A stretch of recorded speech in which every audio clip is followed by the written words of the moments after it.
साबिक कमिश्नर रावलपिंडी का आम इंतखाबात में धांधली कराने का इल्जाम। लियाकत चड्ढा ने प्रेस कॉन्फ्रेंस में बड़े बड़े दावे किए। कहा रावलपिंडी डिवीजन में जीते गए 13 एमएनएस को हरवाया गया। धांधली में चीफ इलेक्शन कमिश्नर और दीगर मुलव्वस हैं। 70 हजार की लीड को शिकस्त में बदल गया। उन्होंने दावा किया कि कई मकामात पर अब भी ठप्पे लगाए जा रहे हैं। लियाकत अली चड्ढा ने ओहदे से मुस्ताफी होने का ऐलान कर दिया। साबिक कमिश्नर ने कहा कि कचहरी चौक पर उन्हें सजाए मौत दी जाए।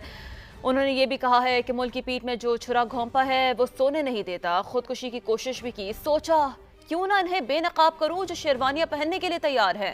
मेरे सामने प्रिसाइडिंग अफसरान रो रहे थे। मुझे जुल्म की सजा मिलनी चाहिए। चाहता हूं बाकियों को भी सजा मिले। इल्जामात लगाना आपका हक है, अच्छे बुरे का फैसला बाद में होगा, पहले सबूत दें। साबिक कमिश्नर रावलपिंडी के इल्जामात पर चीफ जस्टिस ऑफ पाकिस्तान का रद्द अमल। जस्टिस कादी फायदीसा ने कहा कि कल को मुझ पर भी चोरी या कत्ल का इल्जाम लगा दें मगर कोई सदाकत तो हो। कौन साहब हैं जिम्मेदार अफसर जो कि एक कमिश्नर है ऐसी बात कर रहे हैं। सही बात, मेरा इलेक्शन से तो कोई ताल्लुक नहीं है। इल्जाम लगाना तो बहुत आसान है, कुछ शवायद तो दे दें, सबूत कुछ है तो बता दें। जात की बात नहीं, इदारे की बात है। इदारों को तबाह ना करें। मजीद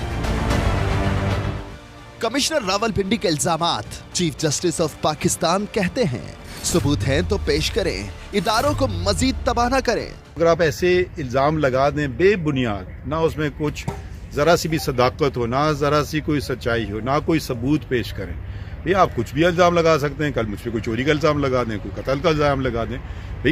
भाई इल्जाम लगाना आपका हक है तो मगर साथ साथ वो फराइज भी दे दीजिए, सबूत भी पेश कर देना। अच्छा बुरा की बात में तयन होगा, कुछ तो सबूत दिखा दे। ये भी कहा इलेक्शन कराना चीफ जस्टिस का नहीं, इलेक्शन कमीशन का काम है। पहली बात तो चीफ जस्टिस ना सुप्रीम कोर्ट का इलेक्शन से कोई ताल्लुक होता है। इलेक्शन करवाना उनकी जिम्मेदारी है, election commission of Pakistan.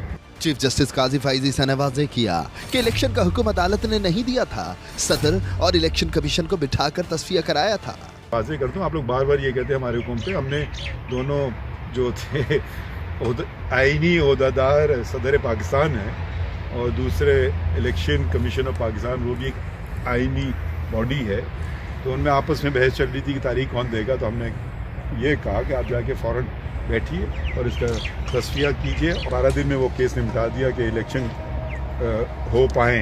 Chief justice ने इंतखाबात ना होने की कोशिशों को नाकाम बनाने का भी बताया। एक कोशिश हुई थी कि इलेक्शन ना भी हो, उनको दो एक नहीं कई हुई थी, उनको भी हमने रुकवाया। छुट्टी का दिन था, 16 दिसंबर थी, जब मैं मुल्क से बाहर जा रहा था। हमारी छोटी सी छुट्टी होती है, तो वो उसी वक्त हमने नोटिस लिया, करवाया, इलेक्शन कमीशन को बुलाया कि भाई ये कैसे हो रहा है। वो भी कोशिश अगर हुई थी किसी की कि इलेक्शन ना हो पाए, उसको भी हमने नाकाम बनाया। चीफ जस्टिस ऑफ पाकिस्तान का कहना था किसी पर भी इल्जाम लगाना आसान है, सबूत पेश करें, सही और गलत का तयन तो बात की बात है।